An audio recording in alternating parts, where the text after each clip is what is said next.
नमस्कार, मेरा नाम डॉक्टर हेमंत जैन है। मैं अनंता मेडिकल कॉलेज में जीआई सर्जरी डिपार्टमेंट में एज ए कंसल्टेंट कार्यरत हूँ।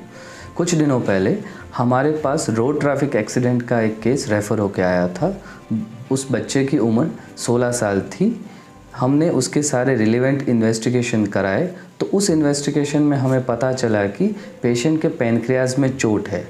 हमने और आगे सीटी स्कैन कराया। सीटी स्कैन कराने पर यह ज्ञात हुआ कि पेशेंट का पैनक्रियाज कम्प्लीटली 2 हिस्सों में डिवाइड हो चुका है, जिसे हमें मेडिकल टर्मिनोलॉजी में ग्रेड 4 पैनक्रियाटिक इंजरी कहते हैं। ग्रेड 4 पैनक्रियाटिक इंजरी में पैनक्रियाटिक हेड और पैनक्रियाज की पूरी बॉडी 2 हिस्सों में डिवाइड हो जाती है। ऐसी कंडीशन में पेशेंट को इमरजेंसी सर्जरी की ज़रूरत पड़ती है।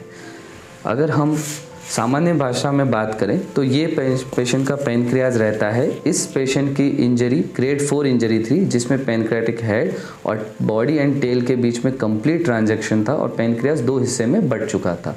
जनरली हम इस प्रकार की इमरजेंसी सर्जरी में पैनक्रियाज और स्प्लीन को एक साथ निकाल देते हैं, क्योंकि ये बहुत इमरजेंसी होती है और जल्दी से जल्दी इसको ख़त्म करना रहता है। लेकिन क्योंकि पेशेंट की उम्र केवल 16 साल थी, तो स्प्लीन निकालने के बाद होने वाले खतरों से बचने के लिए हमने स्प्लीन प्रिजर्विंग पैनक्रियाटेक्टमी प्लान किया। इसमें केवल पैनक्रियाज को निकाला जाता है और स्प्लीन को बचाया जाता है। ये टेक्निकली डिमांडिंग सर्जरी होती है और इसमें समय भी ज़्यादा लगता है और खून बहने की संभावनाएं ज़्यादा होती है। इसके लिए सबसे चैलेंजिंग पार्ट होता है एनेस्थीसिया होने का खतरा रहता है। पेशेंट को बार बार वैक्सीनेशन लेने की ज़रूरत पड़ती है और ब्लड वेसल्स में थ्रोम्बोसिस के कॉम्प्लिकेशंस भी रहते हैं। तो वो सारे कॉम्प्लिकेशन इस प्रोसीजर के बाद अवॉइड हो गए और डे 5 पे पेशेंट डिस्चार्ज हो गया और आज पेशेंट का बिल्कुल स्वस्थ है।